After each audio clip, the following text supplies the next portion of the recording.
കേസിൽ ജുഡീഷ്യൽ കസ്റ്റഡിയിൽ കഴിയുന്ന ആളുകൾ 3 ആളുകൾ CPM-മായി ബന്ധപ്പെട്ട ആളുകളുണ്ട്. അതിൽ ഇപ്പോൾ എൻ വാസു അദ്ദേഹം CPM-ൻ്റെ ഏതെങ്കിലും തിരഞ്ഞെടുക്കപ്പെട്ട കമ്മിറ്റികളിൽ അംഗമാണോ എന്നുള്ളതിനെ സംബന്ധിച്ച് എനിക്ക് വ്യക്തതയില്ല.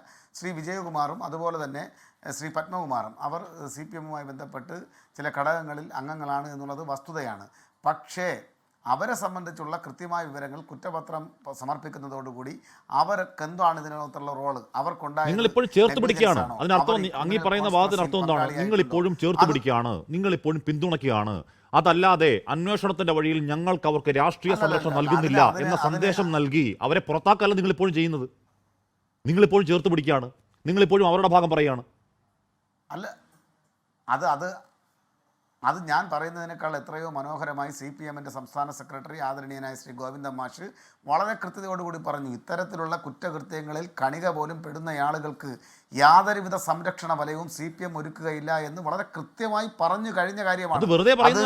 വളരെ സ്പഷ്ടമാണ്. ഒരു സ്പഷ്ടതയില്ല സുരേഷ് കുമാർ, അത് വെറുതെ പറയുകയാണ്. ഇല്ല അത് വെറുതെ. അത് കാരണം എന്താണ്? ഇപ്പോഴും അദ്ദേഹത്തെ നിങ്ങളുടെ ജില്ലാ കമ്മിറ്റി നിർത്താൻ അർത്ഥം നിങ്ങളുടെ ജില്ലാ നേതാവാണ്. ഇപ്പോഴും ആ ജില്ലാ നേതൃത്വത്തിൽ അയാളെ പിടിച്ചു നിർത്തൽ വഴി ഞങ്ങളുടെ പിന്തുണ ഇപ്പോഴും പത്മകുമാറിനാണ് എന്ന പ്രഖ്യാപനമല്ലേ അത്? അല്ല, കുറ്റപത്രം സമർപ്പിക്കപ്പെടുക വഴി ഈ കാര്യങ്ങളെ സംബന്ധിച്ച് സ്പഷ്ടത വരുമ്പോൾ സ്വാഭാവികമായും ഏതെങ്കിലും രൂപത്തിലുള്ള ആക്ഷൻസ് വന്നു കഴിഞ്ഞാൽ ഇന്ന് പറഞ്ഞ വാക്കുകളൊക്കെ പിൻവലിക്കാൻ ബഹുമാനപ്പെട്ട ആങ്കർ തയ്യാറാകുമോ എന്നുള്ളതാണ് ഇവിടുത്തെ പ്രധാനപ്പെട്ട. തയ്യാറാണ്, അല്ല കുറ്റപത്രത്തിൽ അല്ല ഞാൻ പറയുന്നത് പത്മകുമാർ ഒരു കുറ്റവും ചെയ്തിട്ടില്ല. ഈ പറയുന്ന രീതിയിൽ ഡെലിബറേറ്റ് എഴുതി ചേർത്ത് SIT പറയുന്നത് തെറ്റാണെന്ന് കോടതി പറയുകയാണെങ്കിൽ, കോടതി പറഞ്ഞതിന് തെറ്റാണെന്ന് കോടതി പറയുകയാണെങ്കിൽ നമുക്ക് തിരുത്താം. പക്ഷെ പ്രശ്നം അതല്ല, അന്വേഷണ വഴിയാണ് ഇപ്പോൾ ഉള്ളത്. അയാൾ ഇപ്പോൾ നിങ്ങളുടെ നേതൃത്വത്തിൽ ഇരിക്കുന്ന ആളാണ്. അയാൾക്കെതിരെ ഒരു താൽക്കാലിക നടപടി എടുത്തിട്ട് കുറ്റപത്രത്തെ അയാൾ കുറ്റമുക്തനാണെങ്കിൽ തിരികെ എടുക്കുന്നേ. ആർക്ക് ചെയ്ത ഇവിടെ? ആര് വേണ്ടെന്ന് പറയും? നിങ്ങളതിന് തയ്യാറല്ല. എന്തുകൊണ്ടാണ്? അല്ല, ഈ നടപടി ഏത് രൂപത്തിൽ